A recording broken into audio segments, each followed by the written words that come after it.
Hey everybody, Zach from Mythos, and today we are going to modify this Epiphone SG.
Alright, so just like in previous Mythos mod videos, we are going to mod this Epiphone within an inch of its life. We are going to do some fretwork, treat the fretboard with Monty.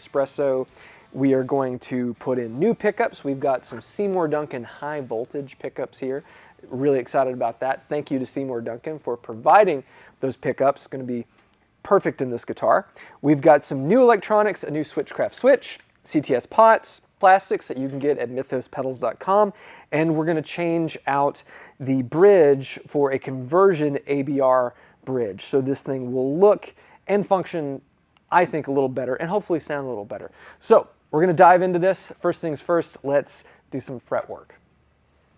So the first thing I want to tackle is some fret issues. This guitar is great and plays really well, but some of the fret ends are a little sharp, kind of like the Les Paul Special we modded before, and I noticed that some of the frets up high on the neck were a little high, and it's buzzing out. And so I feel like there's a high fret here somewhere. So I'm going to use a fret rocker and try to find that fret, and then I'm going to try to file that fret down. Now, I've never done this, so we're going to be learning together, and if I severely mess it up, then it will go to Dave Johnson, and he will fix it, and I will have learned from my mistake. So let's see what happens. What's the worst that could happen, right? Lots. Lots could happen. Yeah, I guess Matthew knows. So I think what I want to do is just kind of rock the fret rocker here in the middle and see if I can get an idea of which fret is high. So I'm thinking it's the, let's see, 12, 13, 14, 15, 16, 17, 18, 19. I think it's this 19 or 20th fret. So the fret rocker, the idea is that you have this straight edge that it will rock back and forth when there is a high fret. Now, I feel like this one is giving me issue because when I bring it down to the smaller edges, it seems to be rocking on those frets. So I feel like this one's a little high. Or maybe it's this one too. This one feels like it's high. I don't know, maybe just a few of these could take a little bit off the top. So I'm going to mark these with a Sharpie, and we'll see what happens.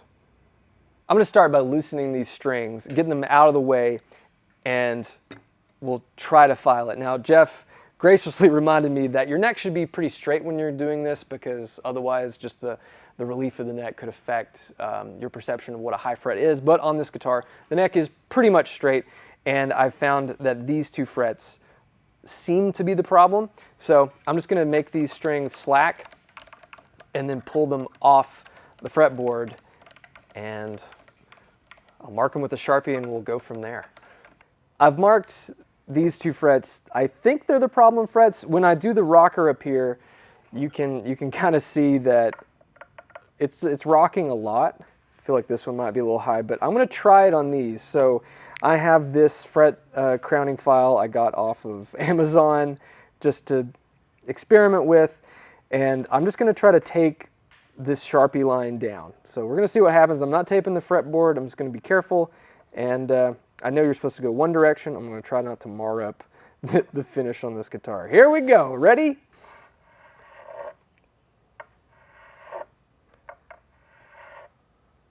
It's already taken that Sharpie off.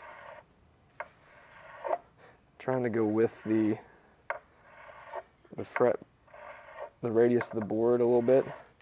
Matthew, you worked at a guitar company. Am I doing this right? Sure. Okay. I like your confidence.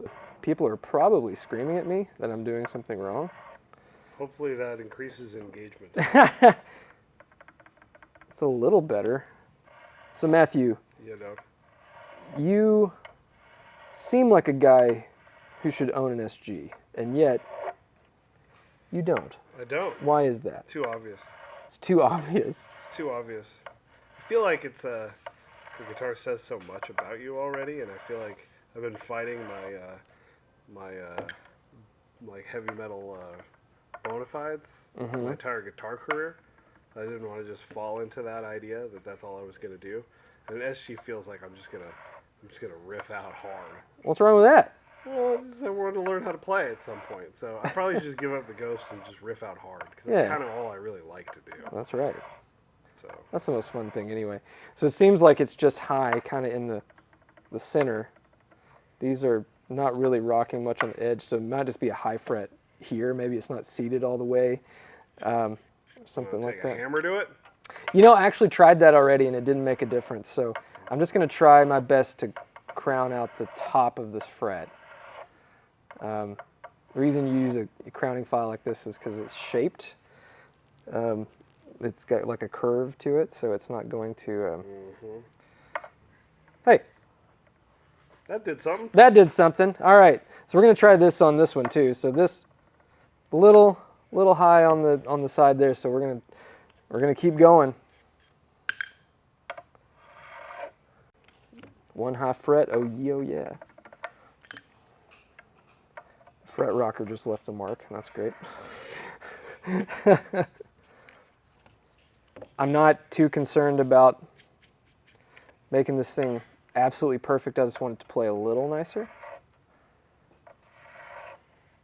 And I highly suggest, if you're wanting to do this and you don't know what you're doing, just to take it to a professional, because they're a professional for a reason. Never stopped you, boss. That's true. Yeah, That's better. that's better. Okay, I'm gonna call that done. Love it.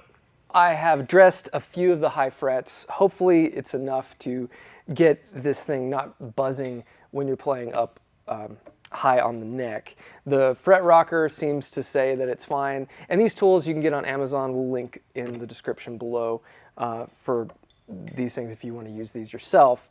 But the next thing is addressing some of the fret ends. We've done this in some of the other videos. I marked with Sharpie kind of the problem frets. Overall, this neck's pretty good, but I'm going to do this, and then I will use the fret erasers to kind of dress and shine up the frets so they're nice and smooth.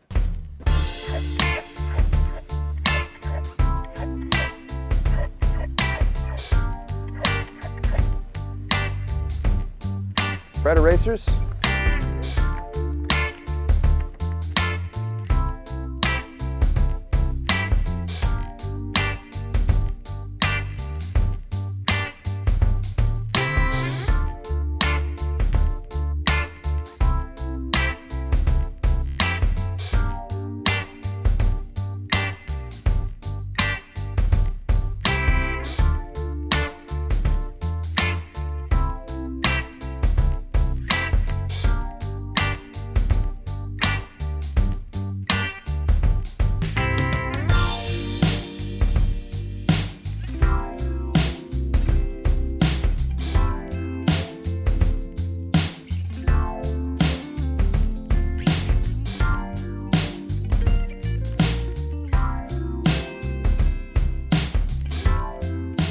Yet again, we're gonna dive into the Montespresso land.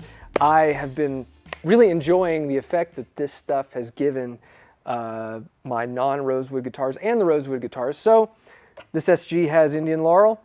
We're gonna slather it on again and do that thing.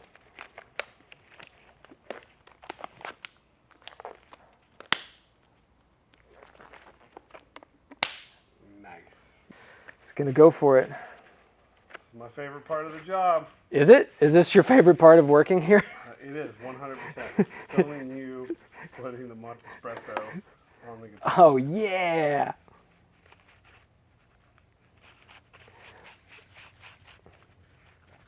We're just gonna let this sit for a little while. We're not gonna go too crazy, leaving it for days on end. We're just gonna slather it on and then keep doing all the work on the guitar and go from there.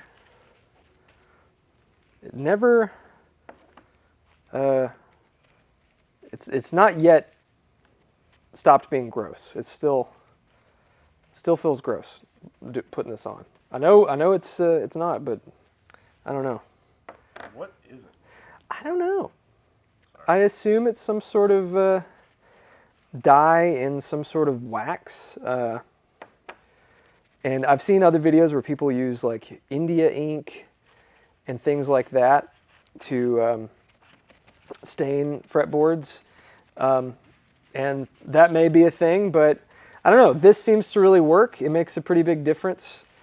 And yeah, I'm just going to keep on using it until it's gone. And thank you to Monty's for sending us the couple tubs we have. We're going to keep using it. All right. The next thing I want to do on this guitar is replace the bridge. Now, import guitars typically come with this sort of interesting looking ABR. It has a larger post here with a screwdriver adjustment for adjusting the height. And seeing as this is like an early 60s reissue style SG, I want to put in a more traditional ABR. So Philadelphia Luthier Tools sells these ABR1 bridges that come with conversion posts that have the large metric threading that goes into the bushing that's already in the body, and then a more traditional 1/4 inch thread that the ABR1 will sit on with the thumb wheels. So we're going to put this into the bushings that are already in the body, get rid of the stock one. The only thing we have to do is slot this ABR1, but we're going to get this started right now. This is one of the Epiphone, I think it's a locking tailpiece. It's a wired bridge, which would be correct for a vintage Gibson. But I like that it's, you know, ABR1 sized. And then these things, you just take them out.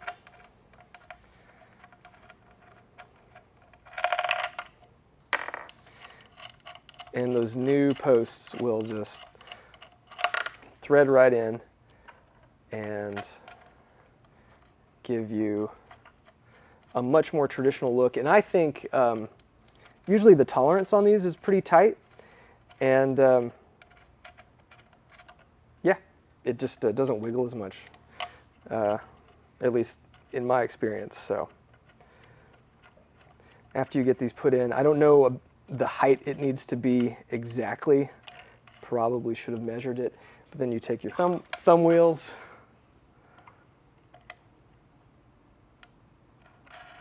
spin those down. Kind of hides that bushing a little better, and the ABR1 sits right there. I'm going to raise up those posts to where they're pretty much flush with the top of this ABR1, and yeah, I think that is going to be sweet. The next thing is slotting the saddles so that the strings sit where they're supposed to. Now, a lot of ABR1s come pre-slotted. The Epiphone ones have a pretty deep slot, but I have a little rat tail file here that normally is used on my Proton Pack replicas that has enough of an edge where I can give it a little bit of a mark so the string will sit where it's supposed to. Hey! All of the saddles on that Epiphone, on the stock bridge, were slotted right in the middle. So I'm going to mark all of these in the middle and use the file to give them just the tiniest slot. Now, most time on a Gibson, they don't have a whole lot of a slot, just enough of a notch for the string to sit. I'm just gonna do my best to mark these center and then do my best to file them. I've already tried one, so we're gonna do the rest of them here. Okay, so now those are slotted. Get rid of that one. And I'm gonna try my hand at slotting this thing. Here we go.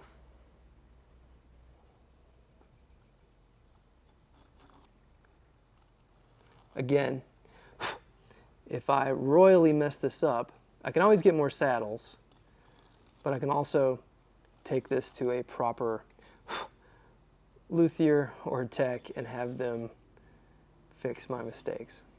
I just want a little bit of a groove. That's just enough for the string to catch on. And then if I have to, I can go in and kind of file that out a little more after the fact. Now that we've got the bridge kind of ready for setup later, we're going to start tackling some of the electronics. First things first, we got to disassemble this thing, get all these plastics off. This thing just pops off. Don't need that for now. And we'll get all these guts pulled out and start looking at getting some new electronics put in this thing. And I'm going to show you guys how I approach wiring and maybe give you a mini soldering tutorial. Okay. I appreciate that Epiphone has gone to CTS pots and whatnot, but I still want to measure my pots and kind of balance out the positions.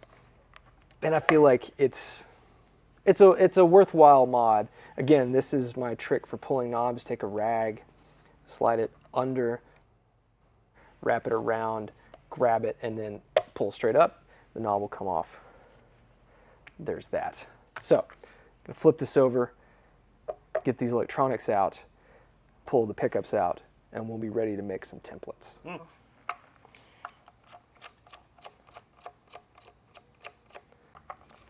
It's always exciting to see what the wiring is going to be like inside one of these guitars. I know. Because sometimes it's like, you know, hey, that's pretty clean. And sometimes like, man, there's a little wire in here. Okay, here we go. Man, there's a little wire in here. Okay, so beauty about Epiphones these days is they have quick connects for all of the pickups. Okay, so that's all there. Now, get all these pots pulled out, and they are nice CTS pots, but we're going to rewire this in a different way. There's plenty of lead wire there, so we're just going to clip this out. We'll pull out the humbuckers and make a template for wiring this thing up nice and pretty. First things first, let's get these pickups out of this guitar. I have been really impressed with Epiphone's pickups lately. In all the mods that I'm doing, except for the fretwork, which I think is pretty much a necessity, everything else is just because I like doing it. And I think that these guitars are great after you get them set up. I don't really think you have to modify anything, but if you want to make something yours, I think this is just the best way to do it. But Epiphone has continued to show that they are committed to making really great guitars. Yeah, I remember in high school, like getting an Epiphone was a big deal, and they were great guitars, but these newest Epiphones really kind of blow all that other stuff out of the water. One thing that a few folks had asked about was, are the pickup rings that we sell made to fit on an import guitar? And typically That answer is no. The switch tips normally don't go on an import switch as well. The knobs we sell should work on any potentiometer, but the switch tips and the plastics that have any sort of screws really have to be specific for the guitar itself. Gibson USA and Epiphone guitars have different spaced pickup rings.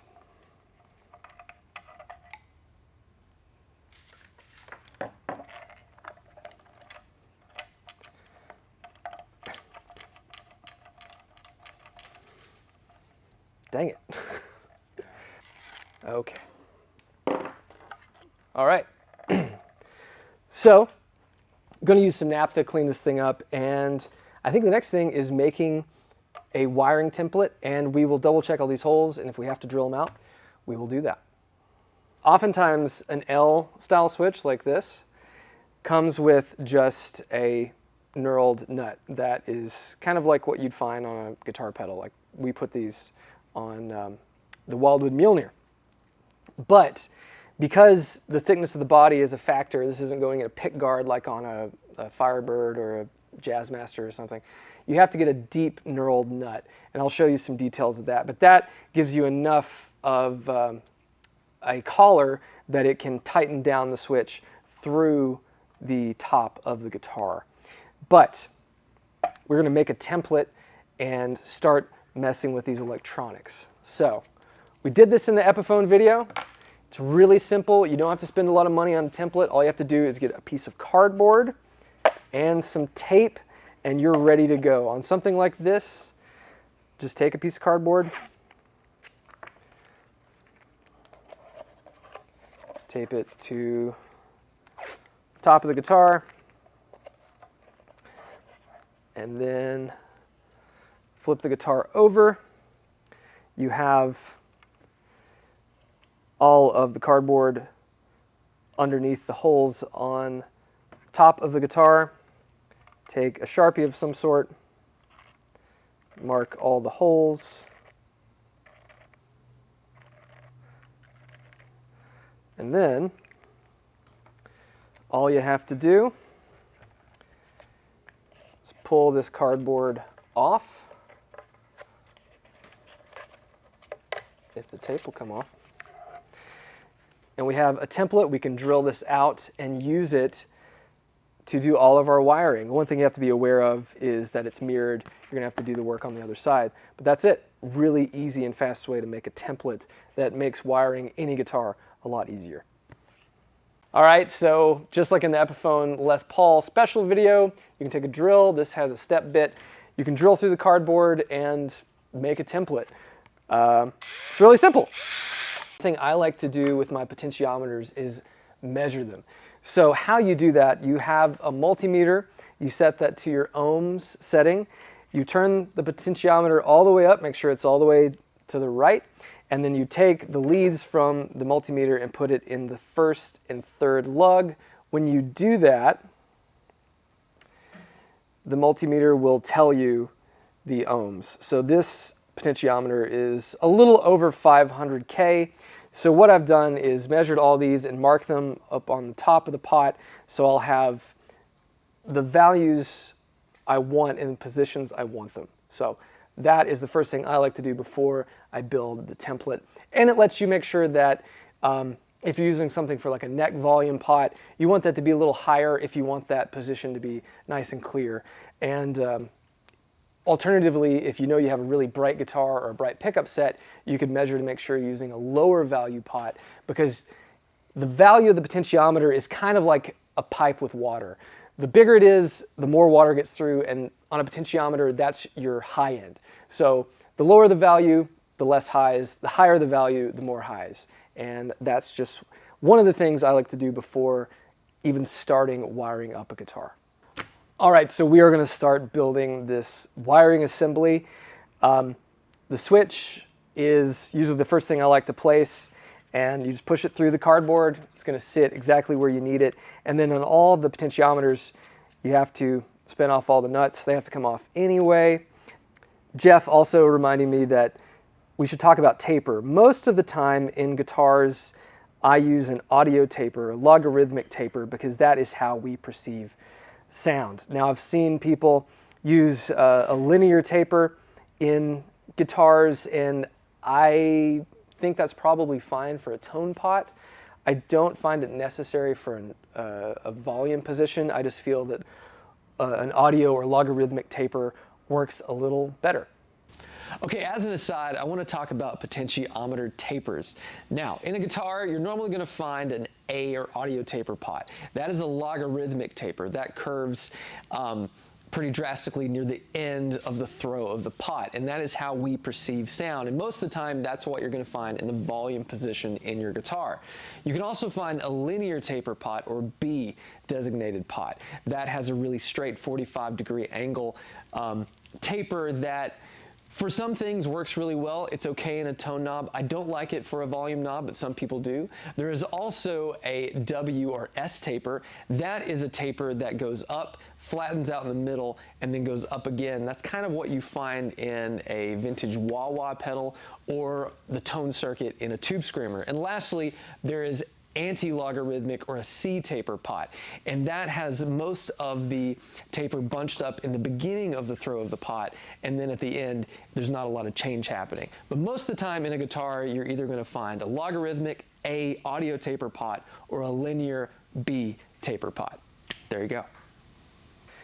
So you want to make sure that you choose the correct value potentiometer for what position. I've labeled them on this side, so all these are measured and written up at the top. This is going to be actually this is going to be the neck volume. And you can kind of test by flipping this over so you know, oh, that's the neck volume. This 500K is going to be the bridge volume. This one is 526, so I think I will put that as the bridge tone. And this one is 535, so a slightly higher value tone pot. And I'll put that in the neck position. Then we have our output jack, which will slot in right there. And there we go. I'll show you how to wire this up. There's a few little tips and tricks you need to know for the switch. The only thing about it, it's a little tight, especially if you're using a larger paper and oil capacitor, but we'll get to that in just a second. Attacking the wiring. Now, the first thing I like to do is bend the leads of everything kind of where they should be. The third lug on the tone pot, I like to bend that just straight. The next thing is this first lug on the volume pots. I like to bend back towards the back of the pot, and that will be a spot where we're going to do our ground. And you can really give it a push so those are touching. And everything else on the volume pots, I like to bend up to where they're basically 90 degrees. And then the middle lug on the tone pot, we're going to bend back, do the same thing. This is going to ground. This is going to be 50s wiring. And you just bend that so that it's touching. Same thing on the bridge tone. Give that a push. Sometimes if they have this little notch, you just kind of have to bend it a little bit, and then that first lug gets bent up 90 degrees. The first thing I'll want to do is do all the grounding, and then also we will tin the back of the pots so that the solder takes quicker and easier when we start putting all the wires down. Soldering iron is getting hot. We're ready to start prepping some of the grounds and tinning the back of the pots where we're going to need to make connections after it's in the guitar. So first thing I like to do is get these ground connections on the pots soldered down. So how I like to do that is tin my iron, and you flow in the solder here, and you can be pretty generous. Get all these ground connections soldered down.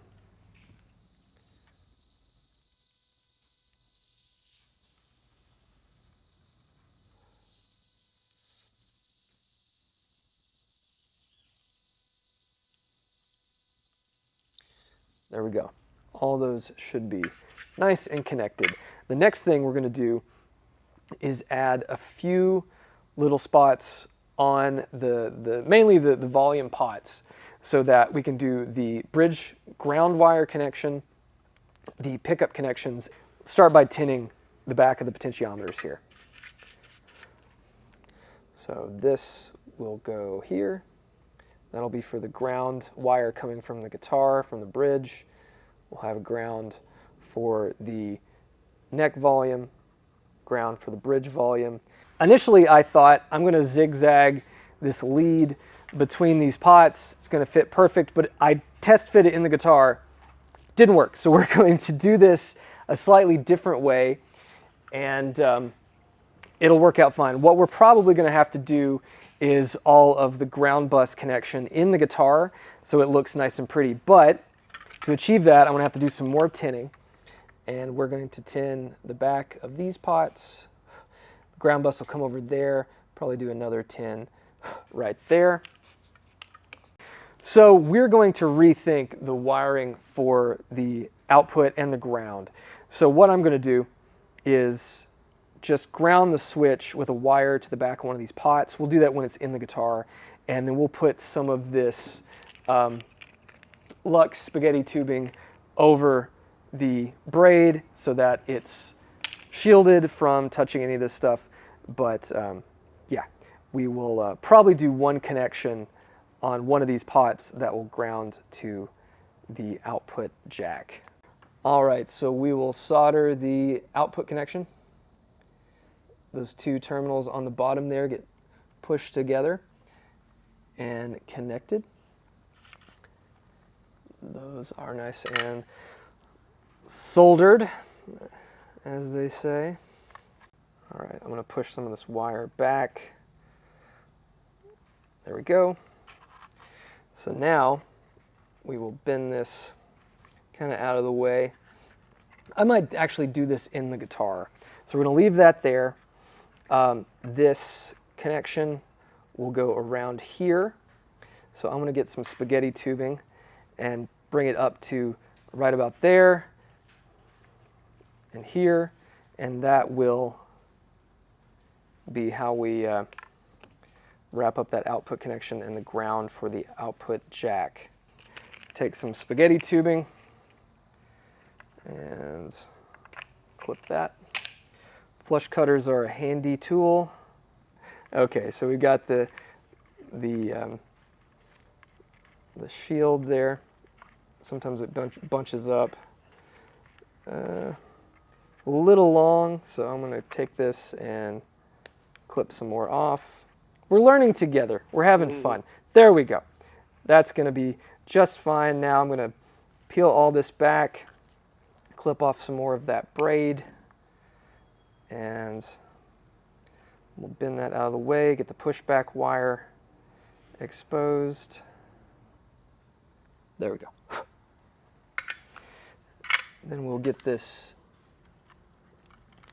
ground connection straightened out. I'm going to take this terminal, straighten it a little bit. This is going to bend right here. The pots are all wacky. We're going to fix these in a second. All right, so we're going to do this ground connection, solder to the terminal, solder to the braid, and there we go. That is connected. The next thing I want to do before putting this in the guitar, I'm going to clip these extra terminals off. Doink. Whoa. And then I'm going to install the tone capacitor. So Monty sent us some tone caps, some paper and oil caps. So we've got basically a woman set, and they have a baseball cap on them. Isn't that cool? Isn't that cute? Which is 015 for the neck and an 022 for the bridge. So he's got a little spaghetti tubing here. I'm going to kind of measure these out. We'll get some of this clipped on and put that in between the volume and tone pots and get that ready to go in the guitar. We'll do the final ground wiring and the wiring for the switch in the guitar itself.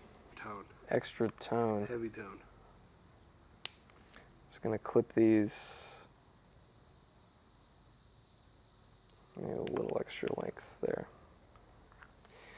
And then we'll put the spaghetti tubing on like that, kind of give it a kink, pull that through. Just need a little bit to cover it up. Okay, bridge tone cap ready to go in the guitar. We will kink the leads here so they will be easier to manipulate. This is going to be tight though. Let's see, that goes there. Okay, we will get it locked in place. There we go. And clip that lead. Then we will tack it over here on the volume so we still have enough room for the switch lead. Now that's on there. Do the same thing for the neck. Tone pot, ready to go. And the volume pots, like so, and then just barely tack that on. And then this thing is ready to go back in the guitar. The switch. After I flipped this over, I realized two things. The output jack wasn't long enough. The thickness of the Epiphone top must be so thick to keep this from cracking that you have to use a long switchcraft jack, which they do make. So I had to put the stock Epiphone switch back in. And then I realized, because I'm using a switchcraft switch, I have to use a deep knurled nut. And this nut doesn't fit in the hole. So there's two things. You can use a step bit, which is what I'm going to do, or a reamer to widen this hole. But I'm just going to try it a little bit. And that is still really tight. So just gonna work that around, eat out some of the finish. Still really tight. So let me get a reamer. Keep rolling. So a reamer is a really easy way to widen a hole. You just have to be aware of how deep they go. So on something like this, it is right at the end of this. It's really pushing it. It may just be a step bit thing I have to do. Oh, that was it. That fits now. So we can get that on and get the rest of the electronics installed. Man, what a job. Ground wire for the output jack on this braid. We are going to tin this and then touch it to this neck. I've got my handy dandy chopstick. Flow that on and boom! Oh, it's beautiful. The next thing is going to be doing a bus wire and connecting the ground from the bridge. I'm just going to do this on the tone pot right here, so we don't have to trim that super short. We could always bend it over, but works fine there. So first thing I want to do is kind of get this bus wire ready, and I'm going to bend this like so. Give it a clip. And then I want it to be underneath this output jack. There we go. So now that's going to connect all the grounds for the potentiometers. I'm going to tin my iron, use the chopstick, and then on that spot we tinned earlier, flow that down, and then work my way around the guitar and connect all these grounds. On the bridge ground, we will put this over here. I'm gonna try to get this down and hit both of those at the same time. It's gonna be a little tight, but I believe in myself.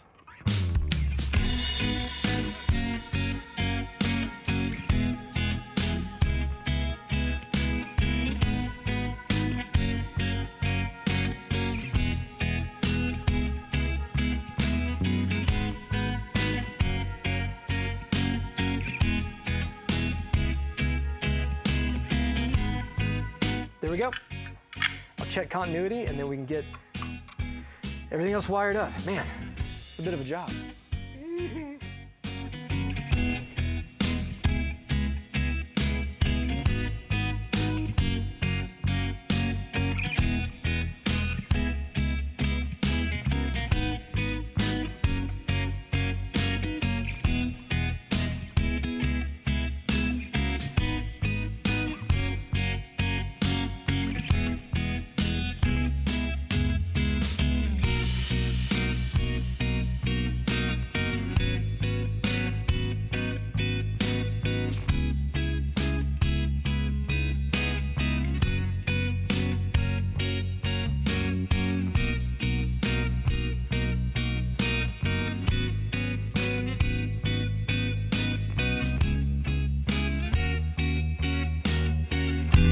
Next up is pickups. We are going to install this set of Seymour Duncan high voltage pickups into this SG because that makes sense. These are inspired by, of course, Angus Young and his tone.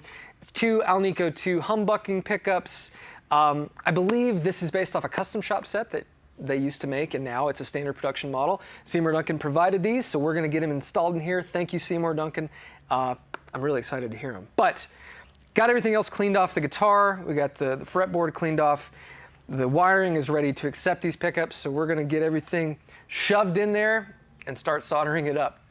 Get it all shoved in.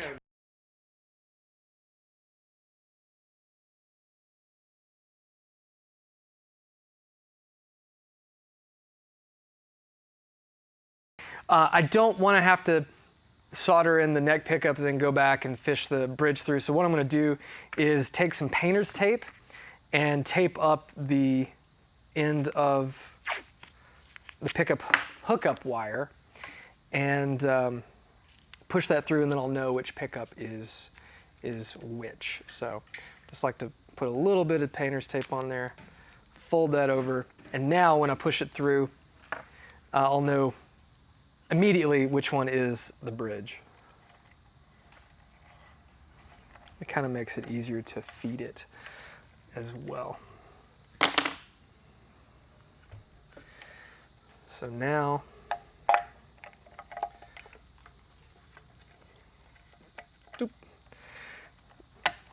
pickups are on. I'll get some mounting screws thrown in there, clean up some of this wax that came off from the pickups, and we'll get them soldered in. And then we'll be able to see if all of that electronic work works. Gonna get these things wired up now. Seymour Duncan, of course, includes one of their many fabulous wiring diagrams with all their pickups, like Matthew said. Love it. Some other pickup companies will often use these as reference material for their wiring diagrams. So, you know, industry standard. We need to connect the red and the white wire together. The green and bare wire are the grounds, and then the black wire is the hot. So I want to get these twisted. This is the neck pickup. Get these soldered. Oh man, not twisting. Here we go. The red and white we can heat shrink or tape up. I'll probably just heat shrink them real quick, but it's best to tin these. Tin that hot. And yeah. Okay, let me grab some heat shrink. Okay. We can put this on Amazon. This is just a variety of sizes of heat shrink, and it's really handy for these sort of jobs because you can take just a small tubing like that. We'll make sure that fits. Actually, might go a little bigger. All right. So what I usually will do, because we don't need a lot of this exposed since it's soldered, we'll just clip off some of that, get that out of the way. This will slip over. I will kind of find where the top of that wire is. And then you can take your iron, and then using the shaft of the iron, you can heat up this heat shrink and melt it down to seal it up. Don't use the tip of the iron, that's usually too hot, but that works just fine. Gonna get this installed and move on to the bridge. Okay, we're gonna get the black wire in there, get it kinked up and around that third lug of the neck pickup. Take some solder, get that connected there. Clip off the excess, and then get this ground wire. I'm not going to trim off all the excess lead from these pickups, so in case we want to swap them or anything, we can do that. And also, Seymour Duncan, even though they gave these to me, again, thank you, they have a really incredible return policy. So if you get a set of pickups within a a fair amount of time. If you don't like them, you can return them. So I like to sometimes wait on doing all the final trimming until I know a pickup set will stay in the guitar. And you know, if you're buying from Duncan, then you can just swap it out if for whatever reason you don't like it. And that's a really cool thing that they do. Get that bridge installed and we'll be ready to make sure all this works. Bridge pickup, I've got it prepped. We're gonna get it in the guitar and yeah, then we'll get this thing tested. Okay, it's a little tight under here. I left all the excess wire and I'm just gonna route it around everything here, but man, yeah, this is gonna be a bit of a pain. Solder skills, activate. I believe in you. Take this ground, get that ground on there, and then we'll get it pushed out of the way, make it nice and pretty. What?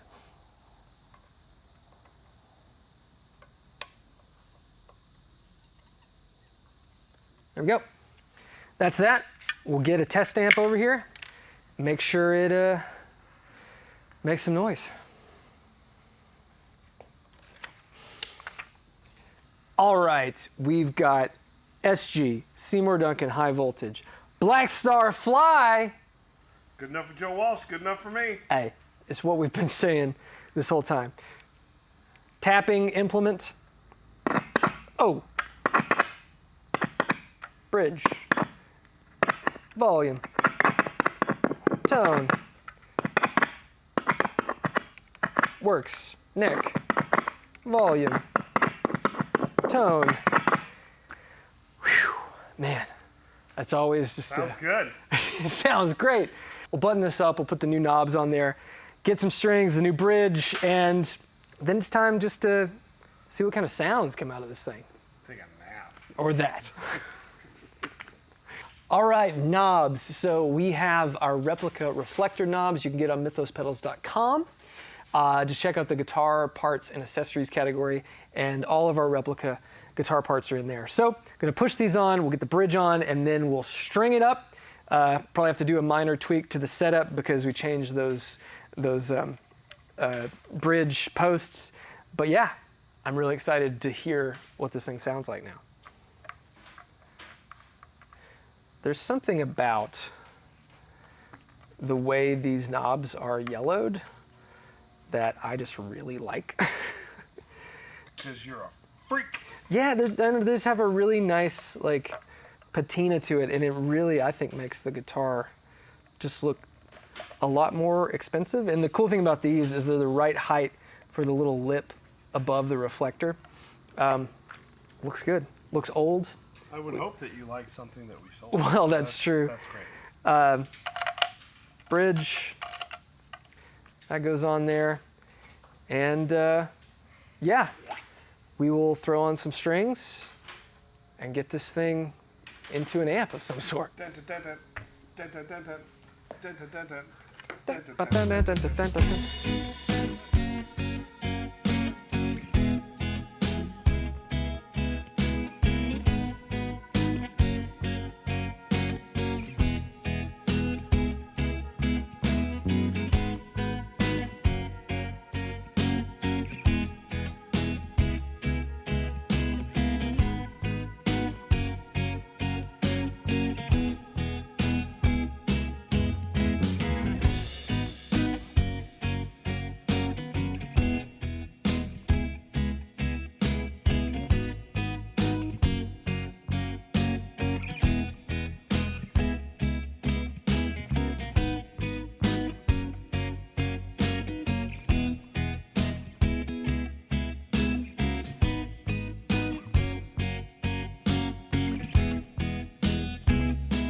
Okay, so we've got the Epiphone all hot rodded, set up now, ready to go. The Seymour Duncan high voltage set is in. We've got the Gibson Falcon 20 here, cranked up, And we're just going to see how it sounds. So, here we go.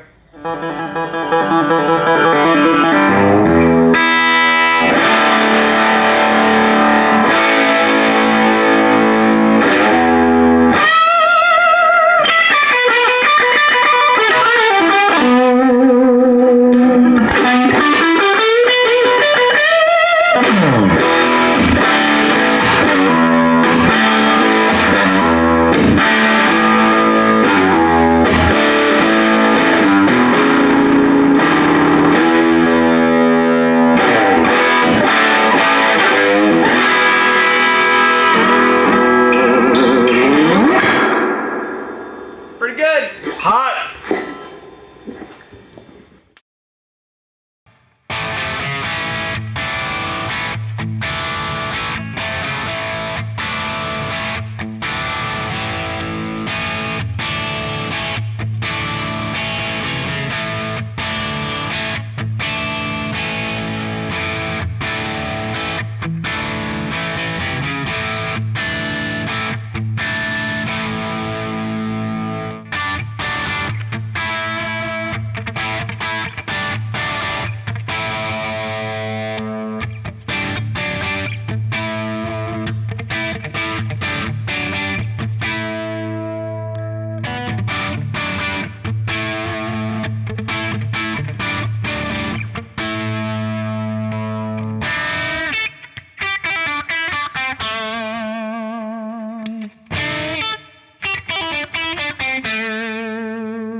right, so there you go. The Epiphone SG mod is done. Overall, I really like the way it sounds. The electronics were a bit of a fight. The thickness of the top of the control cavity was a bit annoying. Had to, rework some stuff on that. But overall, I think the look is great with the updated plastics. The Monty's made a slight difference, not as much of a difference as it has in some other guitars we've put it on. But all in all, I'm really happy with this guitar. Like I said at the beginning, these don't really need a lot of modifications, just a good setup. But they're a great platform to do this on. Let me know what you are modding. And again, thanks to Seymour Duncan for providing the high voltage pickups. And yeah, I'm gonna enjoy this guitar for years to come. Don't forget to like, subscribe, and go to mythospedals.com and check out all the great pedals we make. See you on the next one.